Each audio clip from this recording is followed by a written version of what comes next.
And second to last one here. Next time when we have to make sure that we put these back in the folder. Oh, well, no, not, we've got to get B-roll, remember? And we're in a hermetically sealed examination room, so. For those of you watching worried about these priceless artifacts, we are taking precautions.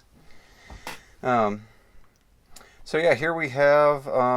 I do believe this is actually the era when the Spirius people were very well into their years, and we got the new batch of space explorers. I think this is actually directly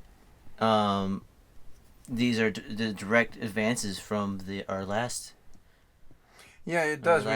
We definitely have the blue and white carried over, and the use of similar uses of fins, things like that. So yeah, definitely a family resemblance there.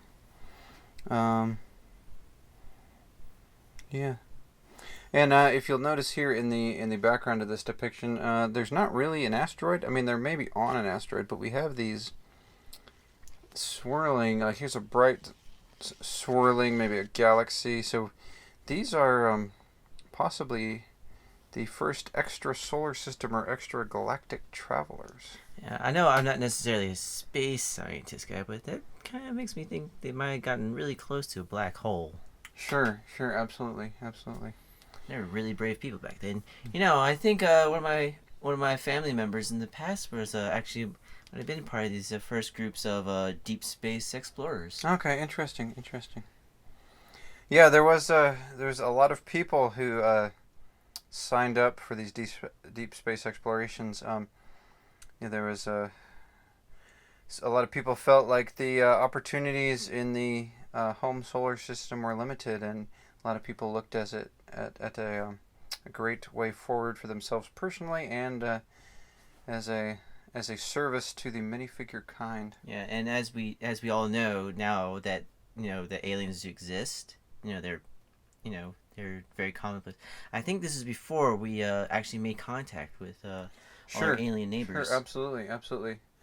And one of their, if we can carefully hold this up to the camera, as you can see there in the corner, you may not recognize it, but that is actually an android next to an astronaut. Yeah, it was actually quite an upgrade from the last one that we saw. Right.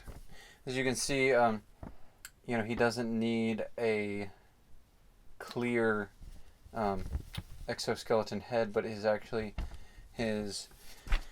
hardware was stable enough to not require a helmet, which greatly improved the sensing capabilities of the Android units. Yeah, let's take a look at the back here. Take a look at the back very carefully. Oh, they got confused again. Another landscape image. Okay. And I'll have to look it up. I don't remember why it's called portrait and landscape. It's one of those terms you use it for a couple hundred years, and then I'll have to look that up. I'll put it in another video. Let's see here. We've got the pirates here, and I believe a new addition to this is a Spanish. So do you remember how to pronounce it? I do not remember. I think it was like Spanish. Sure. Very interesting. Actually, now, did you have ancestors that were them? Because no. See, we're still at this time. My families were still very much involved with the pirates. So I think, if I were to guess, one of these pirates would actually be one of my ancestors.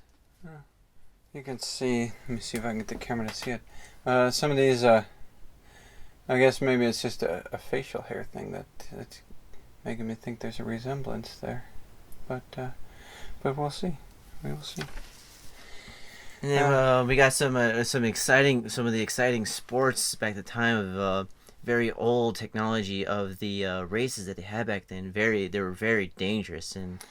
Right, actually, yeah. Apparently their tracks were just in a circle, but that the the mechanics were so unsafe that actually spontaneous explosions and dismemberments of the vehicles would just happen, and apparently that was the thing they waited to see, is how many times it could go around the circle before it fell apart. Well, fortunately, we can build things really easily. So I think one of the things that ended up testing the capabilities of the drivers was be able to rebuild their car, and fast enough to continuing the race. Yes, that's true. That's true. And then we got some aqua zone, more aqua zone there. There's that large shark sub. Is funny with some of these people is they would take they would memorialize these endangered animals in their vehicles, and now thankfully through many conservation efforts, some of these creatures have gone extinct, but many have not due to conservation efforts. Well, and also there's the whole issue of genetically engineering them so they're technically the same, but they look so different nowadays. Yes, this is true. And here we have a little mark here, and it says really floats, and maybe that's when I don't know if that's Earth or not, but maybe it's a lake or something that what is it? Extra hydrogen makes the water less dense, and then less buoyancy, something like that. I don't know. Apparently, they were having issues with their watercraft floating or something. Maybe it's similar to back in the day when people didn't believe they could fly, believe it or not, but maybe they didn't know that things could float. I don't know. It's hard to tell. These manuscripts are so old.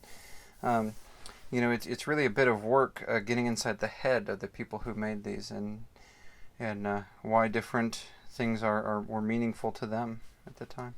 Yeah, one of my favorite, and we see here in the middle here is one of my favorite myths of the Wild West, of just people out in these arid places, fighting each other in these small towns, stuff like that. Right. Right there you can see Wild West.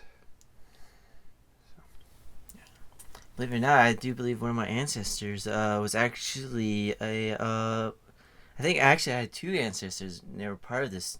They were very big in this era. One was one of the bandits and outlaws, and the other one was actually in part of the military. Oh, okay. Did you ever? Is there a gold coin in the family heirloom? I don't think my family would really much appreciate. Okay. Yes, we do. We have actually quite a few. Okay. But off the record, though. Off the record. Okay. Don't come after us. We'll edit that out.